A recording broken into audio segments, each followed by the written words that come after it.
नमस्कार दोस्तों, एक बार फिर से आपका बहुत बहुत स्वागत है। आपने एक कहावत जरूर सुनी होगी, हाथी चले बाजार कुत्ते भौंके हजार। जब हाथी मस्त होकर के अपने राह पर चलती है, तो जो कुत्ते होते हैं गलियों की कह लीजिए, सड़कों के कह लीजिए, भौंकते बहुत हैं, क्योंकि उनको पता है कि वो कुछ कर नहीं सकते, लेकिन भौंकना भी छोड़ते नहीं है। ठीक उसी तरीके से बसपा के राजनीति के खिलाफ बीएसपी सुप्रीमो बहन मायावती के राजनीति को टारगेट करने के लिए इस समय सोशल मीडिया प्लेटफॉर्म पर कुछ नए ठेकेदार जन्म ले चुके हैं। तो चलिए उन नए ठेकेदारों से आपका परिचय कराता हूं, जिनके कंधों पर मजबूत और भारी भरकम जिम्मेदारी दे दी गई है कि आपको तो सिर्फ और सिर्फ समाज के अंदर बसपा बीएसपी सुप्रीमो बहन मायावती के खिलाफ नैरेटिव सेट करना है गलत तरीके से, यानी बसपा को बदनाम करना है गलत खबरें चला करके। तो इन चेहरों को पहचानिएगा, संभल करके रहिएगा, क्योंकि ये गिरगिट की तरह रंग बदल करके आपके बीच में फिर से उतर चुके हैं, कंधों पर जिम्मेदारी लेकर के नए ठेकेदार। चैनल पर नए हैं तो चैनल को अधिक से अधिक लाइक और सब्सक्राइब करिएगा। चैनल का कार्य आगे बढ़ेगा तो ऐसी तमाम बड़ी खबरें बीएसपी से जुड़ी हुई आपको यहाँ पर देखने को मिलेंगी। स्क्रीन पर तस्वीरें आ रही होंगी, ध्यान से देखिएगा। ये भारत समाचार है। अचानक से एक चैनल के ऊपर बीएसपी सुप्रीमो बहन मायावती की खबरें चलने लगी।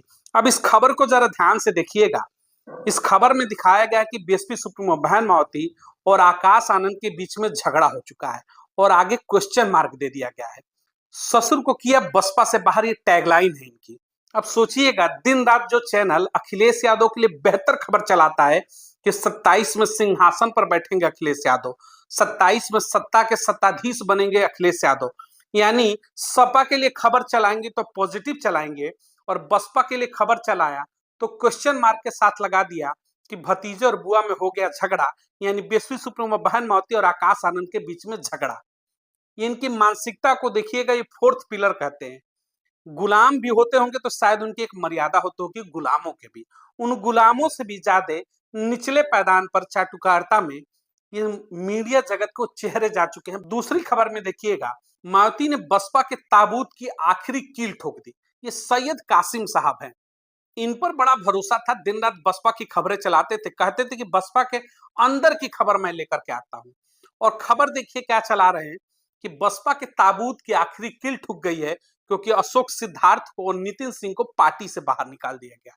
अब सोचिएगा, इनकी नजरों में अशोक सिद्धार्थ ही बहन मायावती है, इनकी नजरों में नितिन सिंह ही बहन मायावती है। ये पुराने पत्रकार हैं सैयद कासिम साहब, लेकिन इनको इतना पता नहीं है कि बसपा जो है बहन मायावती के चेहरे से चलती है, ना कि अशोक सिद्धार्थ और नितिन सिंह जैसे चेहरों से। कितने आए कितने गए, बसपा जहां थी वही है और बेहतर बनती जा रही है। किसी के जाने और आने से बसपा पर फर्क रत्ती भर नहीं पड़ता, लेकिन ये मानसिक गुलामों को समझ में ही नहीं आता। तीसरी तस्वीर देखिएगा, परवेज अहमद लगातार बसपा को लेकर के पहले खबरें चलाते थे, कहते थे कि भाई बसपा को लेकर के सही और सटीक लिखते हैं। लेकिन मैंने कहा ना कि मार्केट में नए ठेकेदार आ चुके हैं। इन ठेकेदारों के कंधों पर इतना बोझ दे दिया गया है कि तुम बसपा को बदनाम करो, हर नैरेटिव को चलाओ, हर निगेटिव खबर को चला करके बसपा की राजनीति पर क्वेश्चन मार्क खड़े कर दो। बस मौका मिलने की तलाश है। गिद्ध जैसे उड़ता रहता है दिन रात, ढूंढता है कि मृत शरीर कहाँ मिले कि चोच मार ले। उसी तरीके से बसपा के खिलाफ मौका ढूंढते हुए ये इस समय मौजूदा नए ठेकेदार गिद्धों की हरकत में नजर आ रहे हैं। परवेज अहमद क्या लिखते हैं जरा ध्यान दीजिएगा, स्क्रीन पर आपके आ रहा होगा। ये कह रहे हैं कि बीएसपी वो पेड़ है जिसके फल और फूल सब कोई खा चुका है, अब उस पर कुछ बचा ही नहीं है, और इसका जो माली है मेहनत करना नहीं चाहता है। ये कहना चाहते हैं कि बीएसपी सुप्रीमो बहन मायावती अब मेहनत करना ही नहीं चाहती। वो खुद ही पार्टी को तोड़ रही हैं, और पार्टी में जितने भी फल लगे थे सब टूट चुके हैं, बसपा खत्म हो चुकी है। अब परवेज अहमद जी से एक सवाल बनता है कि आपको किस बेस पर, किस आधार पर लग रहा है कि इस पार्टी का जो माली है उस पार्टी का ख्याल नहीं रख रहा है, यानी कि बीएसपी सुप्रीमो बहन मायावती पार्टी पर ख्याल नहीं रख रही, ये आपको क्यों लगता है? 2019 लोकसभा का चुनाव 10 लोकसभा की सीटें इसी उत्तर प्रदेश के अंदर से बीएसपी ने जीता। तो अगर माली ने ख्याल रखना छोड़ दिया होता तो 10 सीटें आती कैसे? दिल्ली का चुनाव बेहतर लड़ा, परिणाम जो भी हो, आपने नंबर भी लिखे हैं कि मात्र 50,000 वोट मिले होंगे 50,000 वोट। अगर वोट मिलने से ही राजनीतिक समीकरण देखे जाए तो उस दिल्ली के अंदर कभी सत्ता में रहने वाली 15 साल पहले कांग्रेस मौजूदा दौर में लगातार 6 चुनाव में 0 सीट पर आ रही है। यानी लगातार दिल्ली के 3 लोकसभा चुनाव और 3 विधानसभा चुनाव में 0 सीटें आई हैं कांग्रेस की। तो इस आधार पर तो कांग्रेस का भी बरगद का पेड़ सूख चुका है, उसका भी माली बेकार हो चुका है। लेकिन यहाँ पर परवेज अहमद कांग्रेस को नहीं कहेंगे कि उसका माली बेकार है, वो पानी नहीं सींचता है पार्टी को। यानी राहुल गांधी सोनिया गांधी पर सवाल नहीं उठा सकते। परवेज अहमद सवाल कहां उठाएंगे? तो सिर्फ और सिर्फ बीएसपी सुप्रीमो बहन मायावती को, और कहेंगे कि वो माली है जो अपने पेड़ का ख्याल नहीं रख रहा है, इसके पेड़ के फल और फूल खत्म हो चुके हैं। यानी 6 चुनाव हारने वाली कांग्रेस लगातार दिल्ली के अंदर 0 सीटें लाने वाली, सोचिएगा। वो कहते हैं कि माली बेहतर है, वो ख्याल रखता है, लेकिन बहन मायावती ख्याल नहीं रखती हैं। तो ये नए, मैंने कहा ना कि ठेकेदार निकले हैं इस समय। इनको सिर्फ और सिर्फ नैरेटिव चाहिए कि बसपा के खिलाफ जहर उगल दो। तमाम राजनीतिक दल हाशिए पर हैं, लेकिन उनके ऊपर चू नहीं कसेंगे। चू कसेंगे किस पर, सवाल उठेगा किस पर? तो सिर्फ और सिर्फ बसपा की राजनीति के ऊपर। ये परवेज अहमद है। अब देखिएगा जरा, एक चैनल आपने देखा होगा, यूपी तक चैनल आपने देखा होगा, उस पर खबर क्या चल रही है? वही गिद्धों वाली हरकत ये भी करते हुए नजर आ रहे हैं। फोर्थ पिलर है, लेकिन गुलामी मानसिकता से बाहर नहीं है। खबर क्या चल रही है कि डूबता हुआ सूरज है बीएसपी सुप्रीमो बहन मायावती, और उगता हुआ सूरज इनको दिखाई दे रहे हैं वहां पर चंद्रशेखर रावण। अब सोचिएगा, जुम्मे जुम्मे राजनीति के अंदर मात्र 4 दिन भी नहीं हुए, यहाँ पर चंद्रशेखर रावण को आए हुए। यानी कि चंद्रशेखर रावण की राजनीति की अभी नर्सरी चल रही है। नर्सरी से बाहर निकल करके कदम भी नहीं रखा कि मीडिया दिखाती है, यूपी तक दिखाता है, उस पर चर्चा होती है। मोहम्मद कैफ ऊपर उस पर बैठ करके चर्चा करते, खुद को पत्रकार सोशल वर्कर कहते हैं, और ये लोग चर्चा करते हैं कि बहन मायावती डूबता हुआ सूरज है और उगता हुआ सूरज उनको दिखाई दे रहे हैं चंद्रशेखर रावण। यानी कि एक सीट जीतने वाले नगीना में आंखों में आंसू भर भर कर राजनीति करने वाले क्रांति वाले बाबा एक सीट क्या जीत गए। इन घरानों को, मीडिया घराने को नजरों में ये लग रहा है कि ये बहुजन समाज के मसीहा हो सकते हैं, लेकिन बहन मायावती डूबता हुआ सूरज हो चुकी हैं, उनकी राजनीति खत्म नहीं हो चुकी है। सोचिएगा, जिस सदन के अंदर से अपना इस्तीफा फेंक करके समाज के लिए चली आई, कहा भरी सदन के अंदर कि अगर सदन में आवाज नहीं उठा सकते, बातों को नहीं रख सकते अपने समाज की, तो इस सदन में रहने का कोई मतलब नहीं रहता।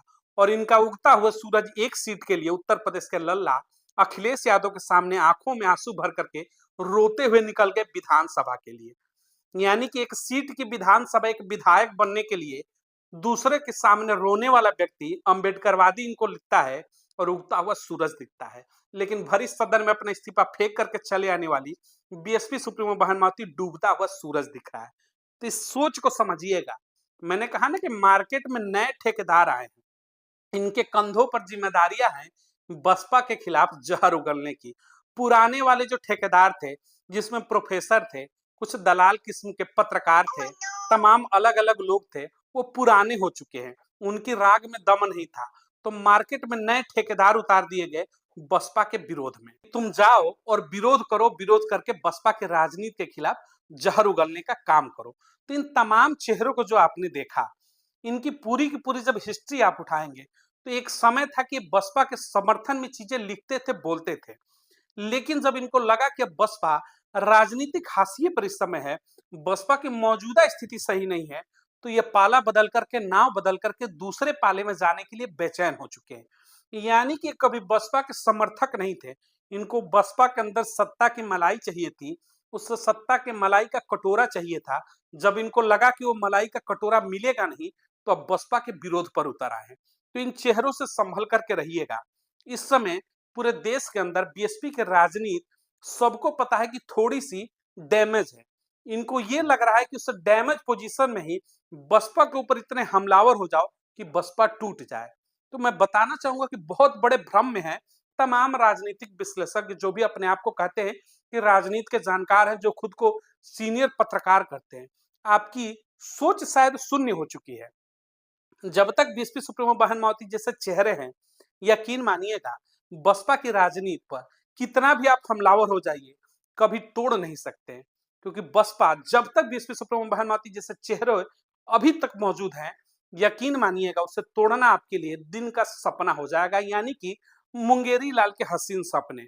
तो मुंगेरी लाल के हसीन सपनों को पूरा करने के लिए चारों मैंने जो दिखाए ठेकेदार इस समय नए नवेले मार्केट में उतर चुके हैं।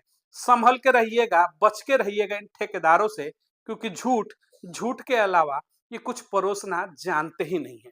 इस खबर को अधिक से अधिक लोगों तक शेयर जरूर करिएगा, ताकि इन ठेकेदारों की सच्चाई जो है सबके सामने आए कि किस तरीके से बसपा विरोध में ये आंखों के अंधे हो चुके हैं।